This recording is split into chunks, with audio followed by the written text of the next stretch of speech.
Bismillah walhamdulillah wassalatu wassalam ala rasulillah wa ala alihi wa sahbihi ajma'in wa ba'd.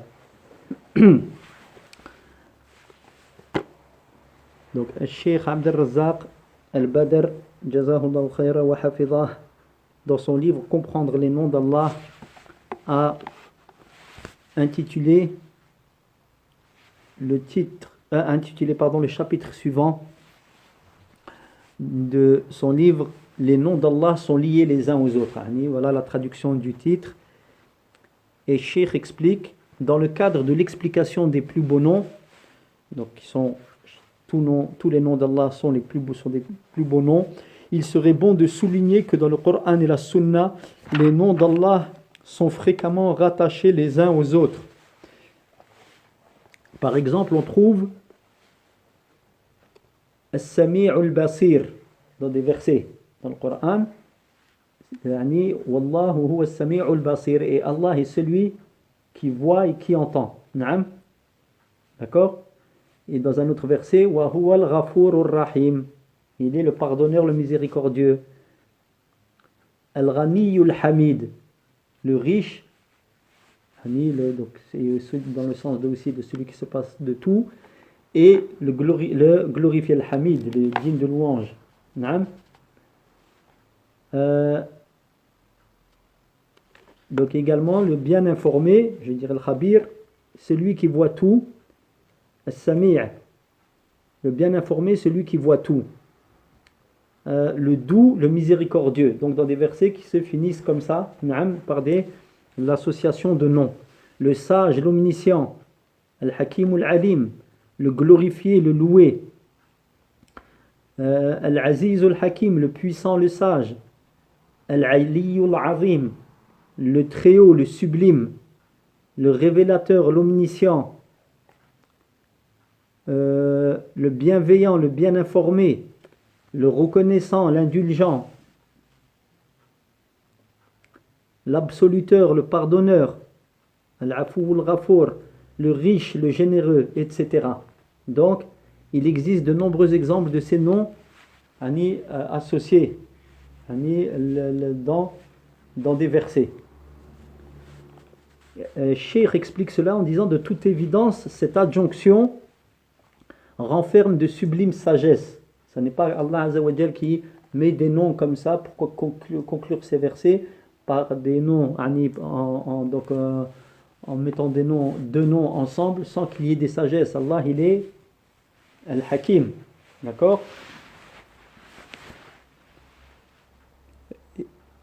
Naam. Donc il y a d'éminents bénéfices et de grands avantages qui prouvent la perfection du Seigneur, béni et exalté soit-il. On y trouve aussi un bel éloge et une glorification parfaite. En effet, chacun de ces noms inclut un attribut de perfection d'Allah Azza wa Jal. Quand un nom est accolé à un autre, chacun d'eux constitue un éloge d'Allah en soi-même, c'est-à-dire chaque nom pris tout seul, d'accord, c'est un éloge d'Allah, ce nom en question. Si l'on considère l'individualité et une louange sur la base de l'association des deux noms, donc chaque nom en soi, qui sont pris dans le verset, par exemple, Wallahu huwa al-Ghafur ar-Rahim, wa huwa as-Sami' al-Alim, wa huwa as-Sami' al-Basir. Donc chaque nom seul, il a un sens et il représente une exaltation d'Allah Azza wa Jal individuellement. Il dit également que le fait qu'il soit accolé l'un à l'autre, à ce moment-là, ça représente quelque chose, il y a une nouveauté, il y a un profit et un bénéfice de plus. C'est un degré qui s'ajoute aux deux noms pris séparément. C'est-à-dire que les deux noms pris séparément, ils ont leur sens, d'accord? Plus chacun d'entre eux, il inclut une louange d'Allah Azza wa Jal, une éloge, d'accord? Mais quand on prend les deux noms et qu'on les associe, à ce moment-là, il y a quelque chose d'autre qui ressort, en plus. Plusieurs exemples pour illustrer ce point. Il donne, Cheikh, le premier exemple. Dans le Coran, le nom Al-Aziz al-Hakim, les noms, donc les deux là, ils sont fréquemment cités l'un à côté de l'autre. Wa huwa al-Aziz al-Hakim. Donc chacun d'entre eux, pris individuellement, indique alors la perfection spécifique qu'il implique. C'est-à-dire que chaque nom pris tout seul, Al-Aziz, ici Al-Aziz, Al-Hakim, le puissant, le sage, tu prends Al-Aziz, il a son sens qui implique une perfection d'Allah Azza wa Jal dans la puissance. Donc, et le sage, Al-Hakim, qui a son sens qui implique une perfection car ce sont les plus bons noms. Chacun, il a donc individuellement son sens et ce qu'il implique. La décision et la sagesse se retrouvent dans le sage, Al-Hakim, d'accord? Les décisions d'Allah sont des décisions sages, les décrets d'Allah sont des décrets sages, d'accord? La réunion des deux signifie une autre perfection, c'est-à-dire qu'en soi-même, ils ont chacun leur sens qui indique une perfection, d'accord? Le puissant, donc il est celui qui a la puissance et qui va, donc par cette puissance, Allah Azza wa Jal, il est capable donc de créer et autres, d'accord? Et ça représente aussi une force qui implique que nous, on doit aller vers Allah Azza wa Jal. Car nous, on est faible et lui, il est le puissant. Le sage, Allah Azza wa Jal, comme dit l'auteur, il a chaque décret, chaque décision qu'Allah donne, il y a une sagesse. Donc chacun, il a son sens qui indique une perfection. D'accord? Il dit la réunion des deux noms, d'accord, quand on les prend ensemble, indique une autre ou signifie une autre perfection, à savoir que la puissance du Très-Haut est liée à la sagesse. Par conséquent, sa puissance n'implique ni l'iniquité, ni la tyrannie, ni la malfaisance, dont on témoigne chez les hommes puissants. Donc Allah, il est puissant et il est sage. Donc, une créature, elle peut avoir la puissance sans sagesse. Et la puissance sans sagesse, ça devient un défaut. D'accord? Parce qu'il va peut-être utiliser sa puissance pour faire des choses qui sont mauvaises, injustes. D'accord? Mais Allah Azza wa Jal, comme il est puissant et qu'il est sage, donc cette puissance, elle ne sera utilisée que dans des choses sages. Donc non injustes. Donc ça veut dire que là, le fait qu'Allah Azza wa Jal, il utilise ces deux noms-là dans des versets ensemble, ça veut dire que ça va induire une troisième perfection. C'est-à-dire que la puissance d'Allah Azza wa Jal, on comprendra qu'elle ne peut être que utilisée dans des choses sages. Donc ça induit qu'il n'est pas injuste, qu'il n'y aura pas d'injustice dans ce qu'Allah Azza wa Jal va effectuer. Naam. En effet, il dit, celui qui est fort parmi les hommes pourrait être amené à commettre le péché sous l'effet de sa puissance. Dès lors, il lèse les gens. Il est injuste envers eux, se conduit en tyran et adopte un mauvais comportement. De même, la sagesse du Très-Haut sont afférentes à la puissance totale, contrairement à celle de l'homme, qui sont la proie de l'humiliation. C'est-à-dire, ici, comme expliquait le Cheikh Al-Uthaymin, il dit, quelqu'un il peut être sage, mais la sagesse sans la puissance, c'est amoindri, parce qu'il ne peut pas appliquer sa sagesse pour juger entre les gens. D'accord?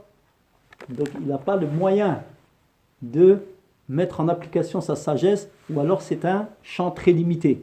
Alors qu'Allah, il a la sagesse et la puissance pour que sa sagesse, elle s'applique selon le décret d'Allah Azza wa Jal, par la puissance. Est-ce que là, ça va, l'explication là, elle est claire? Naam, Moussa? Donc, deuxième exemple. Les noms Al-Ghani al-Hamid. Donc, il dit le riche ici, le loué, reviennent souvent ainsi reliés dans le Coran ensemble. Allah dit,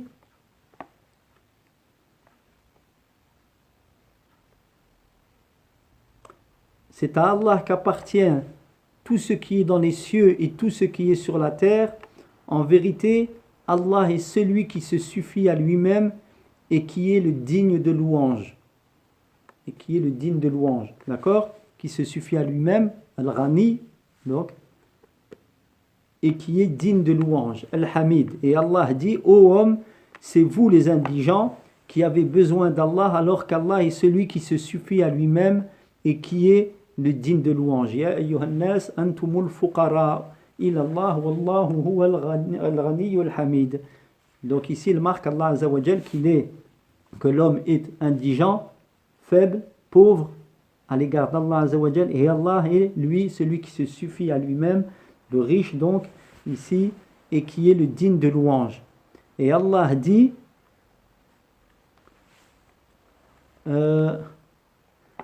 donc c'est surat Ibrahim وقال موسى إن تكفروا أنتم ومن في الأرض جميعا فإن الله هو الغني الحميد.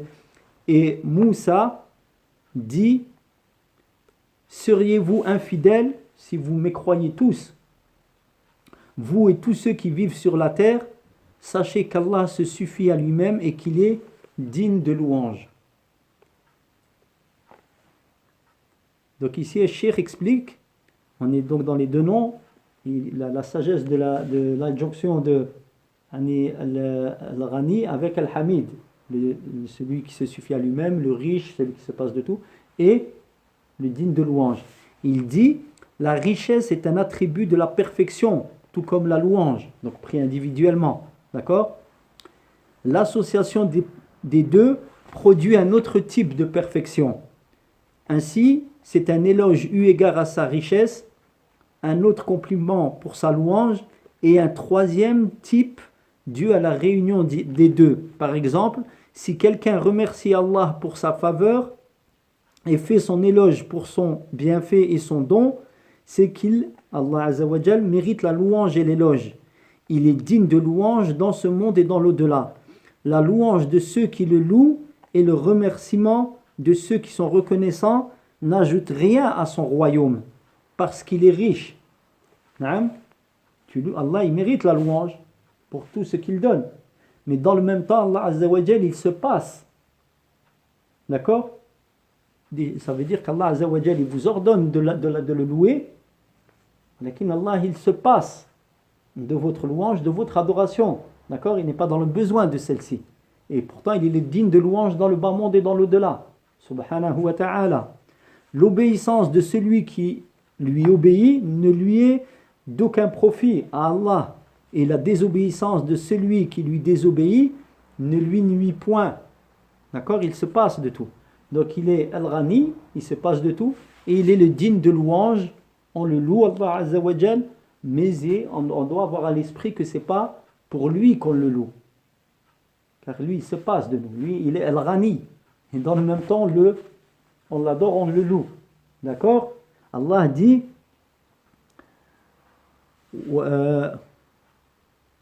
وَمَنْ يَشْكُرْ فَإِنَّمَا يَشْكُرُ عَلَى نَفْسِهِ وَمَنْ كَفَرَ فَإِنَّ اللَّهَ غَنِيٌّ حَمِيدٌ.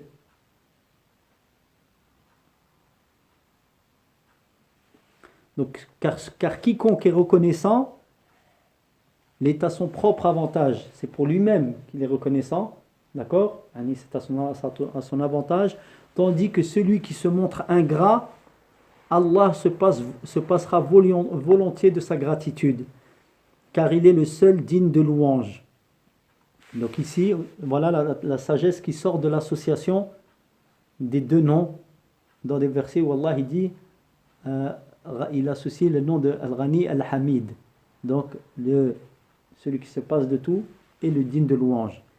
Donc ici, Allah Azza wa Jal, il est digne de louange, d'accord, dans ce bas monde et dans l'au-delà, pour tous les dons qu'il accorde, et dans le même temps, il se passe de tout, même de l'adoration des serviteurs.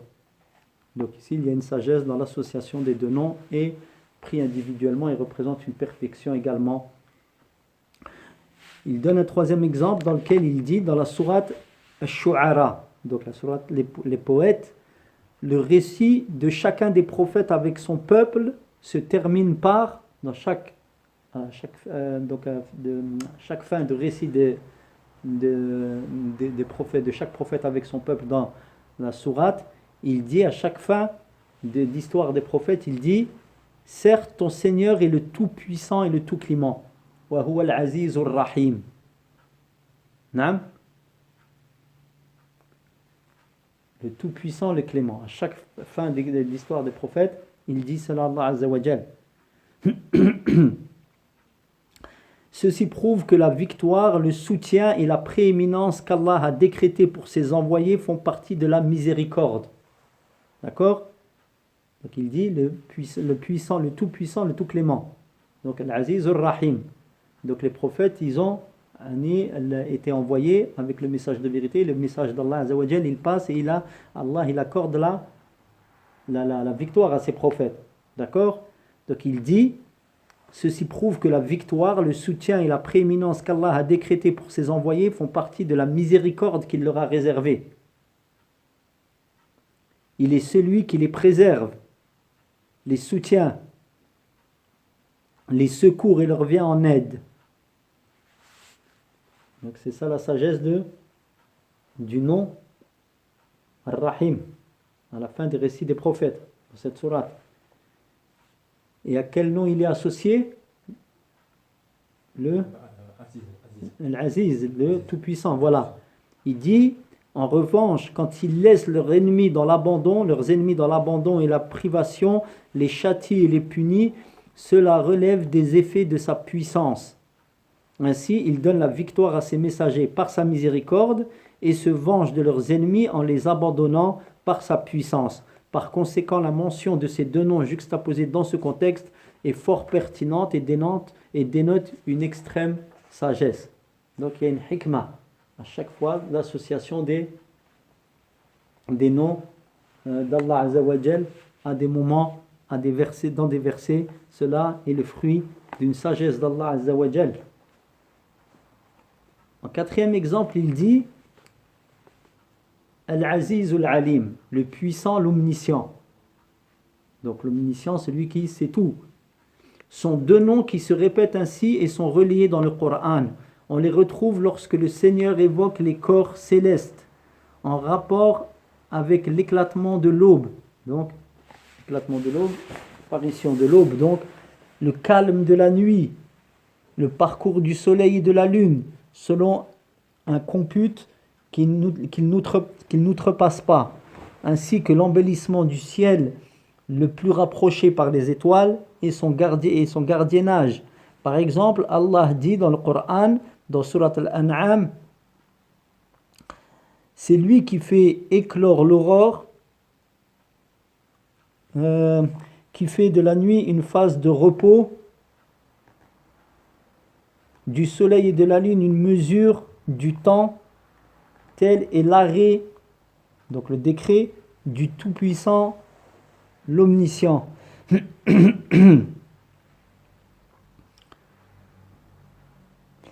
Et Allah Azza wa Jal dit, et le soleil qui vogue vers le lieu qui lui est assigné, suivant l'ordre établi par le très puissant, l'Omniscient. وَالشَّمْسُ تَجْرِي لِمُسْتَقَرٍّ لَهَا ذَلِكَ تَقْدِيرُ الْعَزِيزِ الْعَلِيمِ. Et dans un autre verset, Allah dit, tout en couvrant le ciel, le plus bas de luminaire pour l'embellir et aussi pour le protéger, tel fut l'ordre établi par le Tout-Puissant, l'Omniscient. Donc, cette fin qui comprend l'adjonction de ces deux noms prouve que cet ordre bien établi provient de la puissance et de la science d'Allah. Il ne s'agit point d'une chose aléatoire dont l'auteur ne mérite aucune éloge, ni aucune louange, à l'instar de ce qui se produit de manière fortuite. Donc par sa puissance, Allah Azza wa Jal, il a créé ces choses, le soleil, la lune, d'accord? Il fait que l'aube, le point, et que la nuit apparaissent. Donc le soleil et la lune voguent sur ils ont comment dire, un circuit déterminé. J'utilise le terme circuit, c'est pas le bon, mais le terme m'échappe. Trajectoire. Barakallahu fik, il y a une trajectoire, une orbite, déterminée. Tout cela est le fruit de la puissance d'Allah et de sa science. C'est pour ça Al-Aziz Al-Alim. D'accord? Cela se fait par la puissance d'Allah et par la science. C'est pas quelque chose, c'est pas un essai qu'Allah a'udhu billah aurait fait. Tout ça, c'est le fruit de la puissance d'Allah Azza wa Jal et aussi de sa science. Il sait comment il a fait ça, pourquoi il a fait ça et dans quel but cela se fait. Donc, il dit cette fin qui comprend Nam. Voilà pour ce qui est de l'association des noms le puissant et l'omniscient. Et dans son injonction invitant à chercher la protection contre Shaitan, le Très-Haut conclut en réunissant les deux noms, celui qui entend tout, As-Sami' Al-Alim, l'omniscient, dans deux endroits du Coran. Tout d'abord dans la parole d'Allah Azza wa Jal, ouais.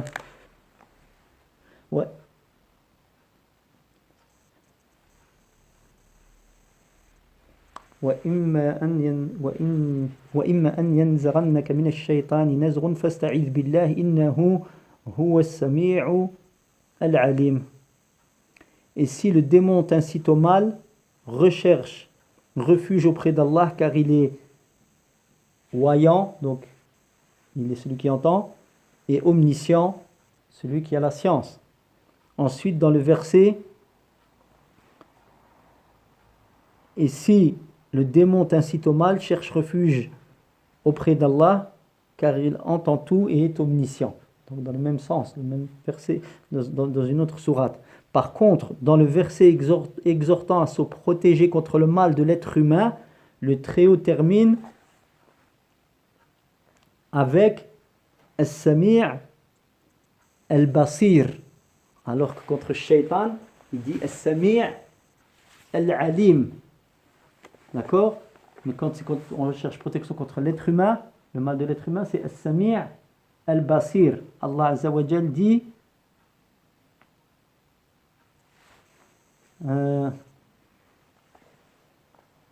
Inna alladhina yujadiluna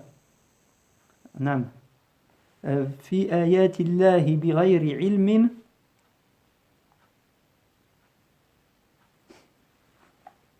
نعم إن الذين يجادلون في آيات الله بغير علم إنما le verset la fin du verset m'échappe.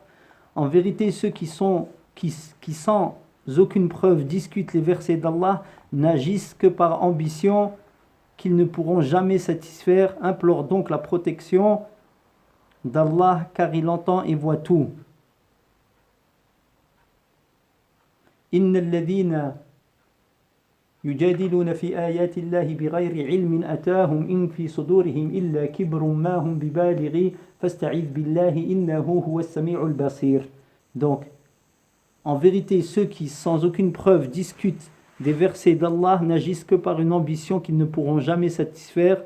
Donc est-ce que moi, si c'est le bon verset que j'ai récité, je vois que c'est de l'orgueil, d'accord? Il n'y a dans leur cœur, ou alors c'est parce qu'il y a deux versets, peut-être que je suis dans l'autre, mais dans celui que j'ai récité moi, c'est il n'y a dans leur cœur que de l'orgueil. Recherche la protection d'Allah car il voit et entend tout.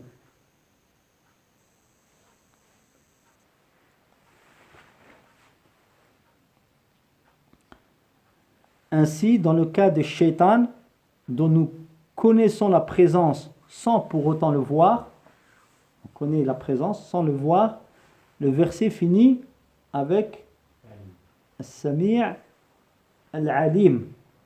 D'accord? Tandis que pour se préserver de l'être humain que l'on voit, le verset s'achève avec As-Sami' Al-Basir. D'accord? Parce qu'on voit. Et Allah Azza wa Jal voit mieux. Et Allah sait mieux.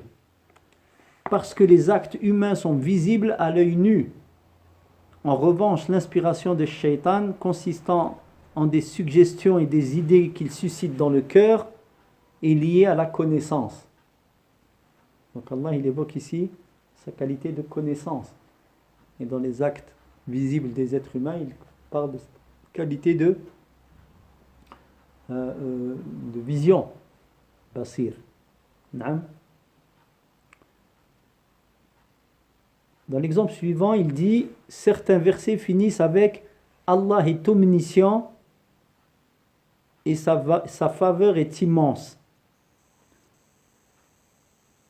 C'est le cas dans la parole d'Allah le Très-Haut. مثل الذين ينفقون أموالهم في سبيل الله كمثل حبة أنبتت 7 سنابل في كل سنبلة 100 حبة والله يضاعف لمن يشاء والله يضاعف لمن يشاء والله عليم نعم وهو Subhanallah al-Azim. Donc, Wallahu wasi'un alim. Donc, Allah est. Donc, il est doté de la faveur immense. Sa faveur est immense et il est l'omniscient. Donc, il dit ceci est conforme au contexte. L'un de ces enseignements concerne la prise en considération par le serviteur de cette multiplication des récompenses. D'accord? Donc Allah Azza wa Jal, il est détenteur de la faveur immense. D'accord? En effet, celui qui les accroît donne sans compter, car sa richesse est incommensurable, ainsi que ses bienfaits. Malgré cela, il ne faut pas s'attendre à ce que l'immensité de sa faveur atteigne tout le monde, parce qu'il sait à qui elle convient, sa faveur donc, et qui la mérite plus que quiconque d'autre qui ne l'a pas reçue. D'accord? Donc ici, Allah il multiplie les dons. Lorsqu'il parle de ceux qui dépensent sur le sentier d'Allah Azza wa Jal, Allah il va leur multiplier ces dons.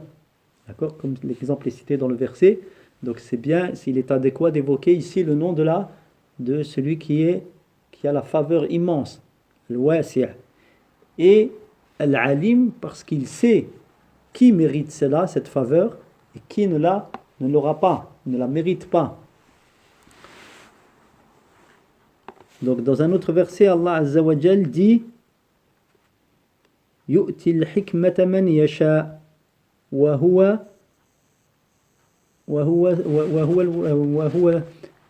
والله وسيع عليم.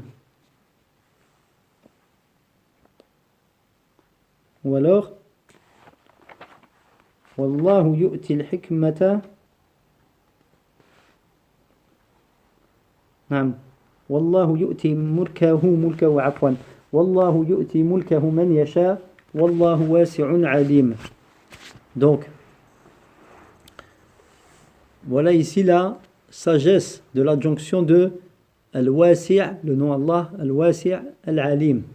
D'accord? Pareil.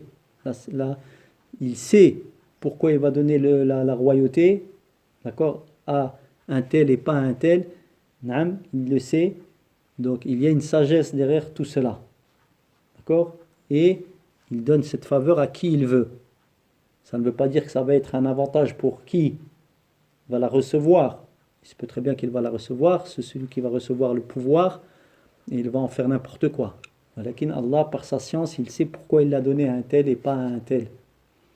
Il dit, dans un autre exemple, Cheikh dit, dans le Coran, de nombreux versets aboutissent avec la mention de celui qui accueille le repentir, At-Tawwab, et le miséricordieux, Ar-Rahim, comme dans Surat Al-Baqarah, Allah Azza wa Jal dit, car Allah est miséricordieux et accueille le repentir.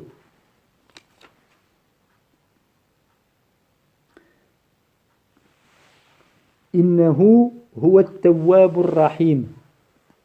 Et Allah dit, c'est alors qu'Allah revint vers eux pour les amener au repentir, car Allah est miséricordieux et accueille le repentir. Donc dans Surat At-Tawbah, ثم تاب عليهم ليتوبوا إن الله هو التواب الرحيم. Et Allah dit également, craignez donc Allah car il est miséricordieux et accueille le repentir. Donc, Cheikh explique, ceci s'insère dans le cadre de l'évocation de sa miséricorde, de son pardon, de son indulgence et du succès qu'il accorde. Dans la mesure où il approuve le repentir et octroie sa compassion, il conduit les cœurs des repentants vers lui et leur montre les moyens de gagner son absolution et sa grâce. Puis il leur pardonne, leur fait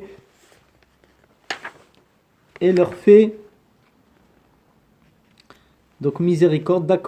D'abord, il accepte leur repentir en leur indiquant la façon de parvenir à la rédemption. Il agrée leur demande de pardon une deuxième fois quand il consent à leur retour vers lui et exauce leur requête par bienveillance et miséricorde envers eux.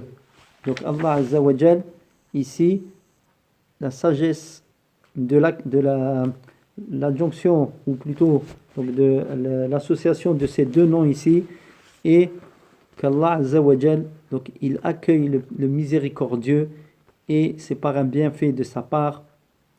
Donc il accueille le repentir, donc il a cette qualité en soi, cela représente une miséricorde.